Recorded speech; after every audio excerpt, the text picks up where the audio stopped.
Hello and welcome to a special edition ALN Q&A. I am Lindsay, Index Officer, and before we start introductions, I will provide a brief overview of the Index. The Index is an information and signposting platform for children and young people 0 to 18 with a disability or additional need living in the Vale of Glamorgan.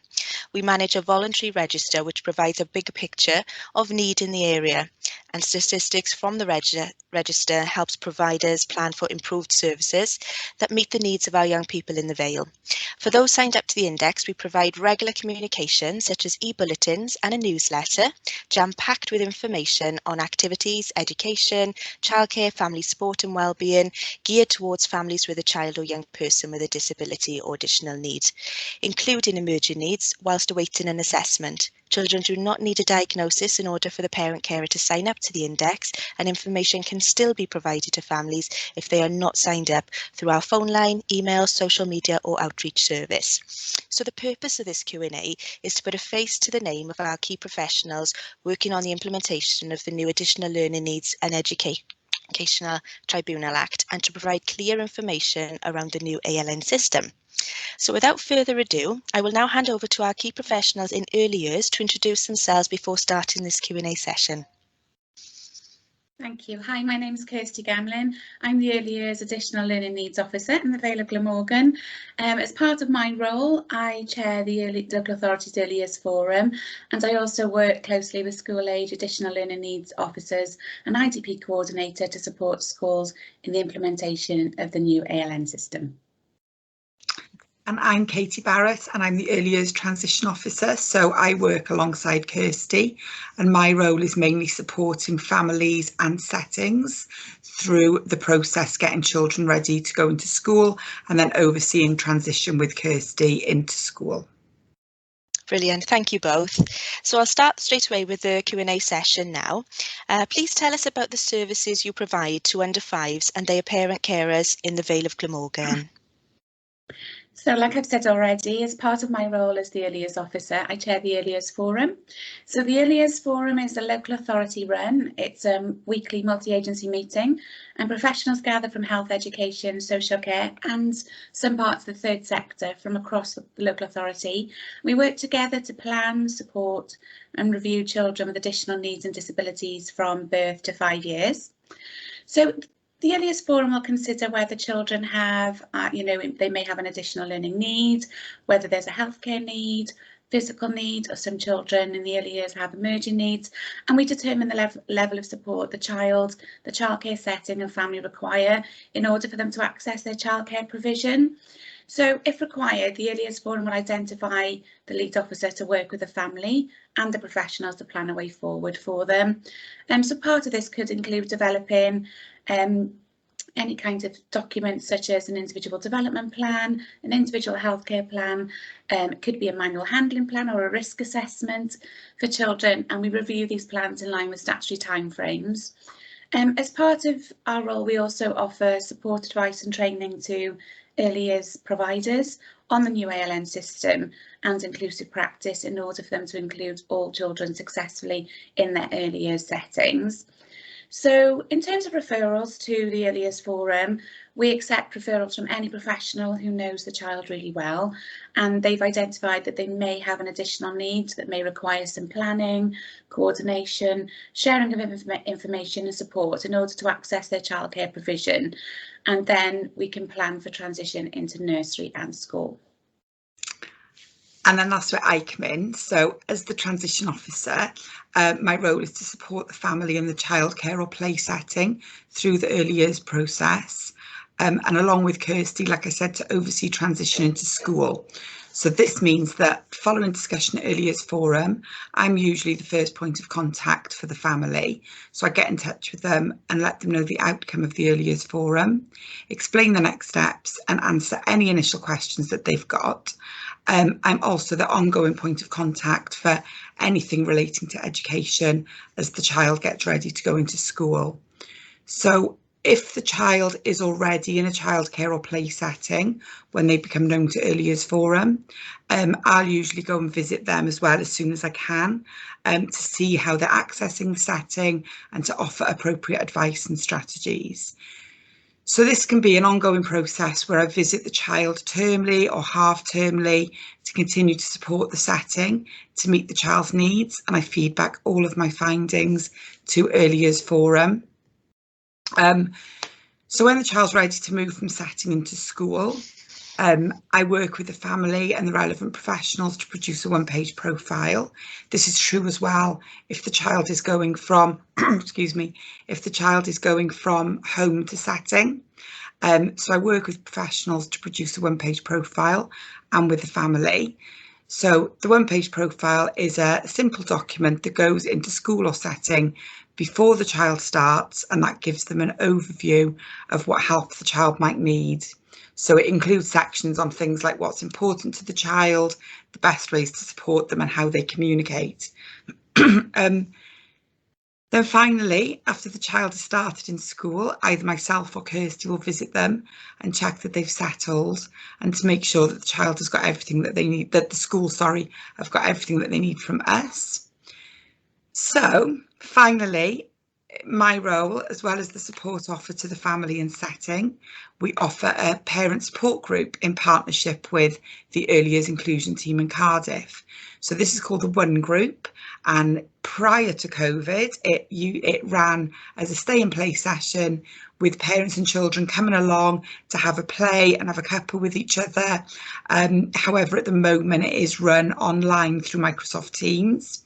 Still takes the form of families coming along to get mutual support, and it runs weekly, and it's for parents of children birth to 5 who have an additional need, and it's a great opportunity for families who may be going through similar things to just get support from each other. That's great, thank you both.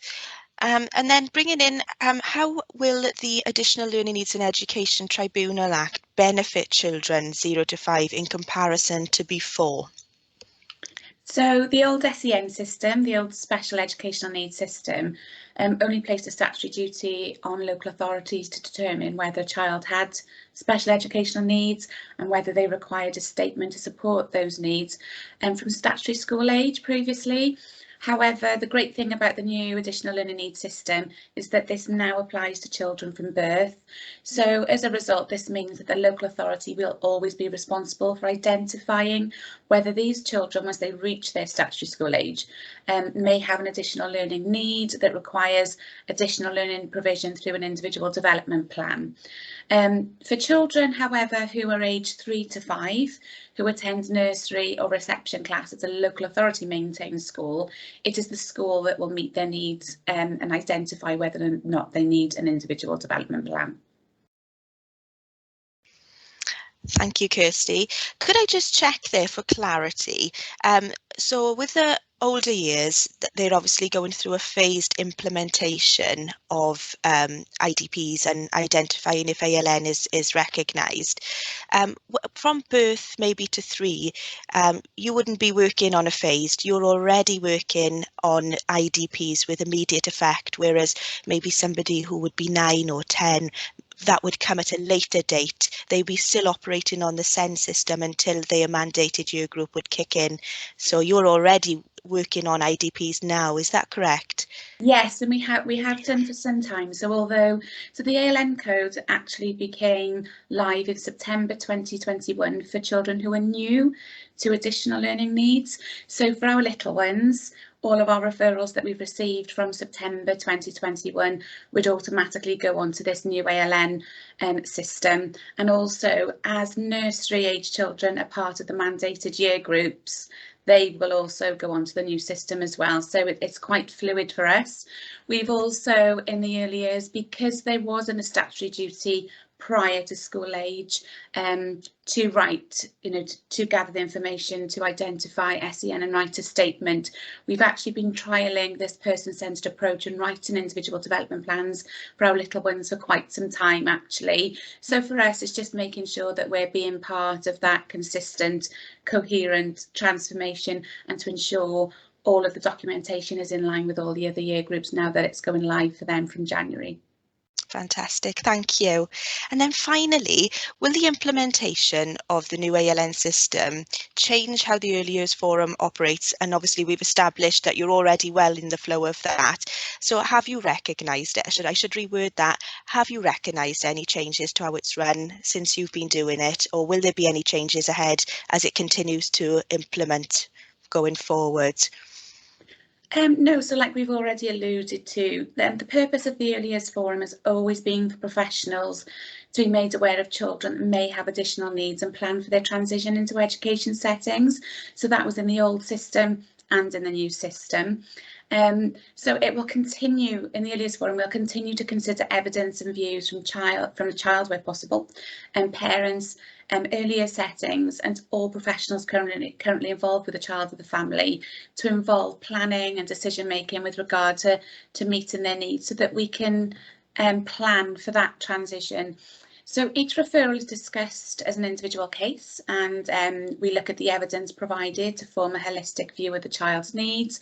We look at any kinds of risk factors and potential barriers to be addressed, and the level of support provided to parents in early years settings by professionals who attend the Early Years Forum will also be determined or offered during that discussion.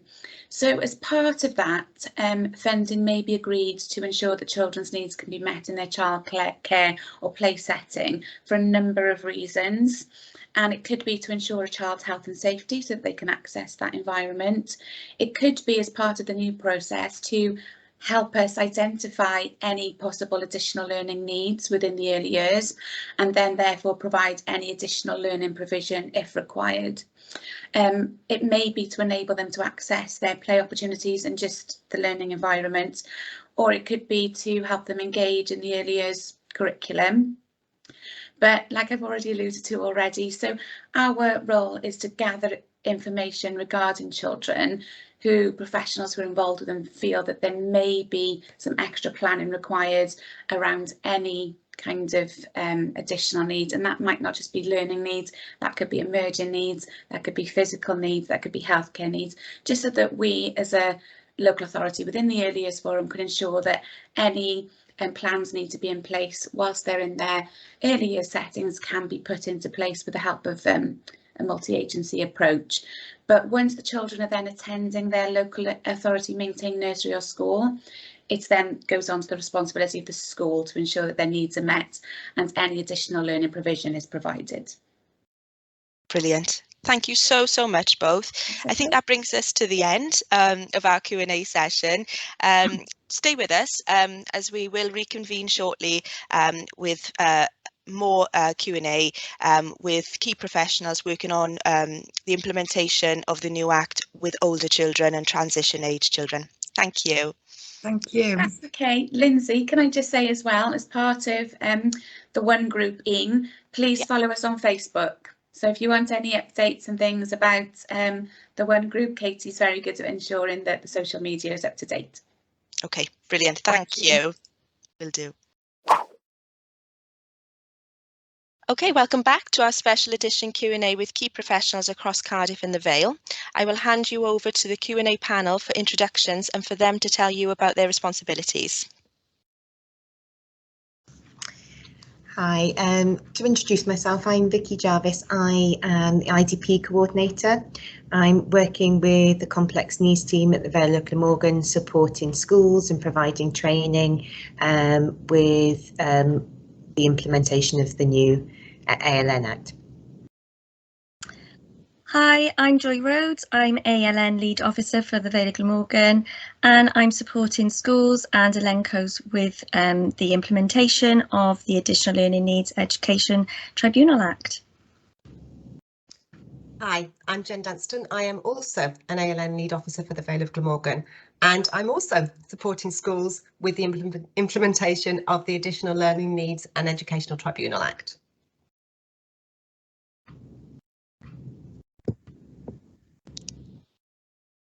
Hi, I'm Claire Bridges. I'm the Additional Learning Needs Lead Officer, Post 16, across Cardiff and the Vale of Glamorgan, and my role is to support the implementation of the new ALN system for young people transitioning to further education and adult life.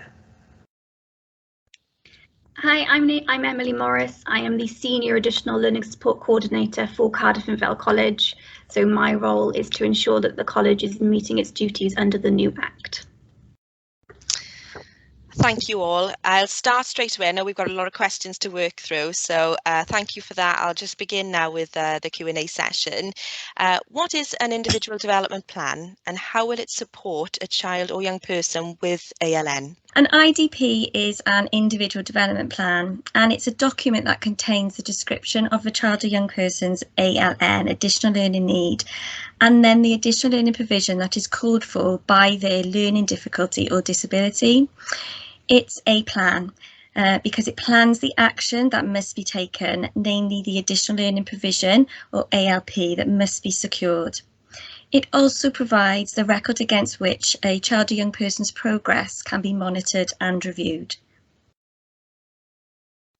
Thanks, Joy. So what is the review period of an IDP and who is involved in the review? So an IDP needs to be reviewed at least annually or sooner if circumstances change. An IDP must accurately reflect the needs of the child or young person plus the provision that is needed to support their needs, to meet their needs. Schools, parents, professionals can all request an early review, and those involved with the child or young person and planning the way forward for them would also be involved in the review process. Okay, great, thank you. And then how does an IDP differ from a statement? Well, they're both statutory documents. However, the IDPs allow for that increased person-centred participation and that involvement from all parties. The IDPs are to be written in a more accessible language. The provision set out, as Joy said, is a plan rather than that quite rigid static statement. It's more specific and it's aspirational moving forward for the children and young people. All statements are maintained by the local authority. However, with IDP, some will be maintained by the school and some by the local authority. However, they would have equal weighting. Great. So then if a child has a statement of educational needs, will they have a school-based IDP or a local authority IDP? Well, this very much depends on their needs. We're awaiting further guidance from the Welsh Assembly Government on the transformation of statements to IDPs. However, it's anticipated that some will be maintained by schools, some will be maintained by the local authority, but they will all have that equal statutory weighting. Each local authority will be required to provide a set of principles. And this principles document will detail when an IDP should be maintained by the local authority or when it should be maintained by school. However, if a child is detained, looked after or dual registered, they will be required to have a local authority IDP. Great, thank you. So with the IDP then sounding more flexible, could a child or young person be taken off an IDP and what repercussions would this have around their continuity of support? Any ceasing of an IDP would be carried out following a review and agreement of all parties involved. If a child was considered no longer to have an additional learning need, the expectation is that that child will be supported through the school's universal provision. Great. And then if a child or young person was taken off an IDP, would this be a unanimous decision with parents and other professionals involved? As I said, ceasing of an IDP would be carried out following a review and agreement of all parties. However, if everybody didn't agree, then it would be the parent or carer or the child or young person themselves. They could appeal to the local authority. Our hope, though, is that through good communication, collaboration and early resolution, there would be that agreement, because at the heart of the LNET, there is a drive to develop inclusive practice so that everybody could be supported regardless of their level of need. Great, thanks, Jen. And then can you clarify the difference of the definition of ALN under the previous special educational needs system and the new ALN system? So the big difference isn't between the definitions of SEN and ALN, but around the definition of ALP, additional learning provision. A child or young person has ALN, additional learning need, if they require ALP. which is something that is additional to and different from that which is generally made for others of the same age in mainstream schools in Wales. Thanks, Joy.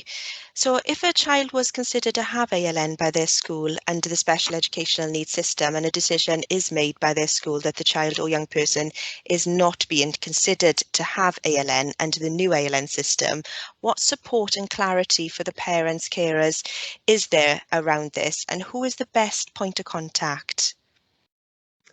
So in this instance, it would be beneficial for the school to have a meeting and to discuss the decision, explaining the support that's available under their universal provision. The best point of contact would be the class teacher and or the ALNCO in the first instance. Thank you, Jen. If a child is at School Action Plus, I'll start that question again. If a child is at School Action or School Action Plus within the graduated response system and currently has an IEP, and will they then be guaranteed to move over to an IDP? We got you on mute there. If they're currently on School Action or School Action Plus in the mandated year groups, so these are the year groups that in the transformation plan are to move over at particular times, schools will be required to issue a notice that they're moving over to the new system. So if under the new system they're deemed not to have ALN, as the description Joy just said, which is additional to and different from what's generally made from others the same age, and then they will be issued with a no IDP notice saying that no IDP will be developed. This notice will include reasons that they wouldn't move over to the new system, and therefore that we wouldn't need an IDP. So they should be detail what support is put in place for them. Great, thank you. Can you explain the real differences now between the school-based IDP and the local authority IDP? Well, an LA IDP would be used for a child or young person who is a looked after child or dual registered, but a school-based IDP would have exactly the same weighting as an LA-based IDP.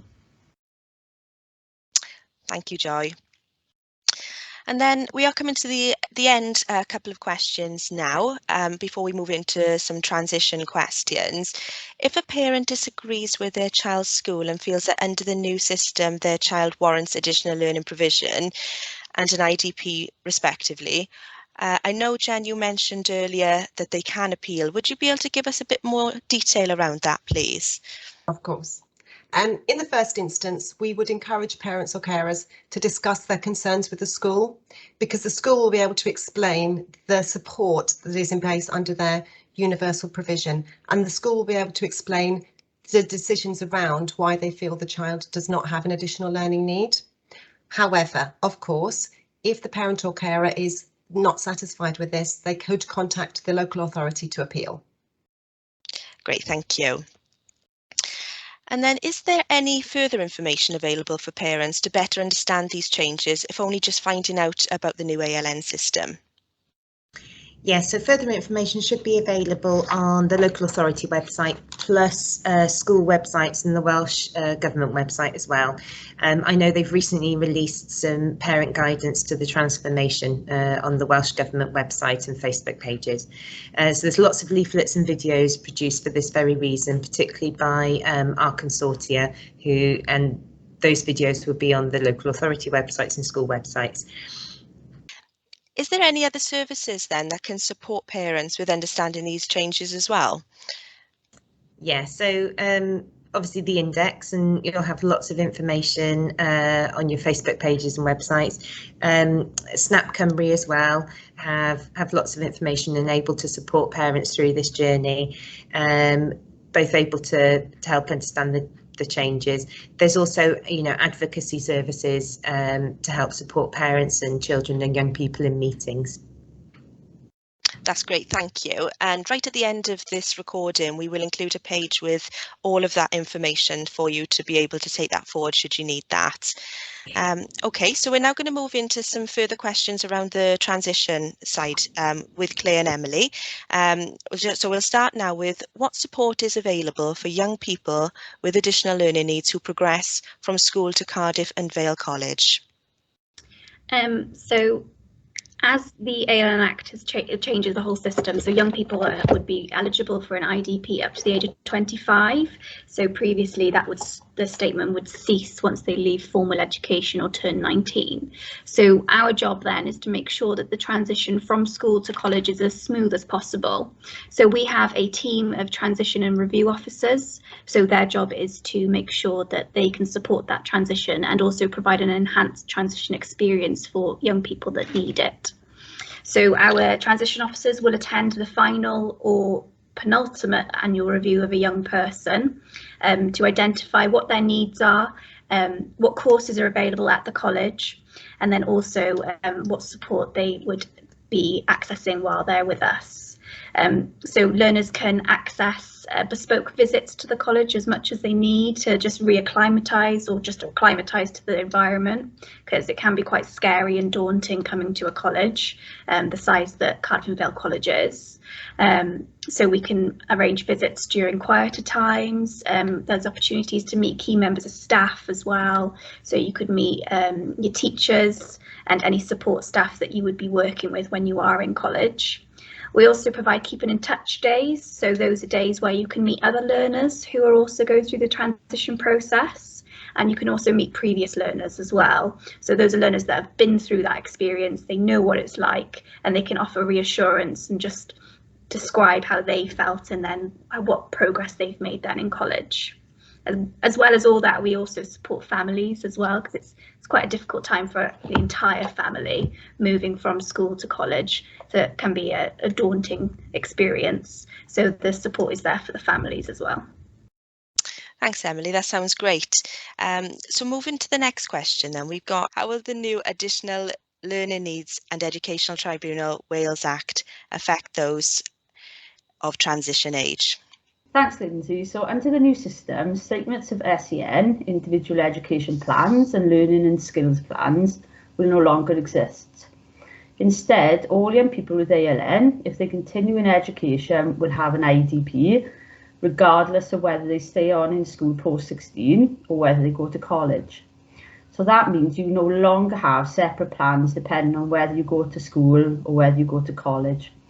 And that will also help us to improve transition, as the IDP is checked every year. So once a year it's reviewed, and it can be changed where needed to make sure the right support is in place for young people moving out of settings and into new settings. Really big important change is that the new system focuses on early preparation for transition to further education and adulthood.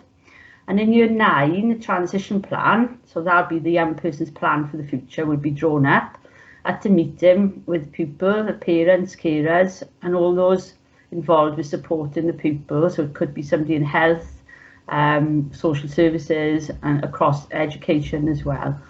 And this plan, it'll be person-centred, and it'll focus on what the young person's goals are for their future and what people need to do to help them to get to where they need to be. That's going to help services plan early and make sure the right support is in place across, for example, education, health and social care where appropriate, in good time to enable successful transition to further education and adult life.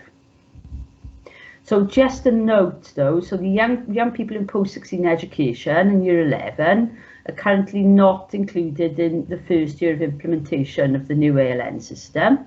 So not included in this academic year. And we're waiting for information from the Welsh Government to tell us when this will come into effect for those age groups, if you like. Another important change, a big change, is under the new system, local authorities are going to become responsible for securing education and training for young people who need specialist provision at independent specialist colleges. Now, this responsibility currently sits with Welsh ministers, and that's whereby Careers Wales undertake an assessment of a young person's needs on behalf of Welsh ministers, and then they submit a funding application where necessary for a specialist placement. So again, we're waiting further information from Welsh Government as to when this responsibility will transfer over to us. Thanks, Claire. So with all of taking all that in mind there, who can the young person or their parents, carers speak to about these changes and how it'll affect them? Thank you. So in the first instance, what we're going to do is make sure that further information is available on all our websites and those of our partners in health and social services as well, and in schools. And we're going to do that shortly so that children and young people and their families are fully aware of these changes in relation to transition. So you can also discuss the changes with your LENCO at school or your transitions officer. If you're not sure who that is, give the school a call and find out. You can talk to your local authority inclusion service, or you can talk to SNAP Cymru. And for those of you who are not sure who SNAP Cymru are, so they're an independent advocacy service for children, young people and parents of children with ALN, and they can help you to understand the new system. If you wanted to chat to them, you can call them on 0808 801 0608. That's great, thank you, Claire. And then the last question for us is, if an IDP is considered flexible and it could be decided that a young person no longer needs one or no longer agrees to having one, would this affect their continuity in support, especially as they transition into adulthood and future placements? Thanks, Lindsay. No, not at all. So all young people will be supported to have their needs met, even if it's decided that they don't need an IDP, through universal provision at the school or the college, for example. And information and transition planning is still going to take place between settings to ensure this happens. Now, if a young person no longer agrees to having an IDP, because they can no longer consent to one continuing after they turn 16, but they continue to require support, then the education setting they attend will talk this through with them and explain what the consequences of not having one might be. But if the young person still doesn't agree, they can still receive support as long as they're happy to have this help. That's great. Thank you, Claire. So that brings us to a close. Thank you to all professionals for all of their input, and thank you to everyone for watching. In terms of next steps, we appreciate that this Q&A may have raised queries or wider questions based on individual circumstances. So the index is able to help through acting as a buffer between ALNCOs and local authority, Cardiff and Vale professionals, either by answering your questions directly or putting you in touch with the appropriate professional. We will provide our contact details at the end of this recording, along with any other links to other services that may be beneficial that we've mentioned throughout. Many thanks.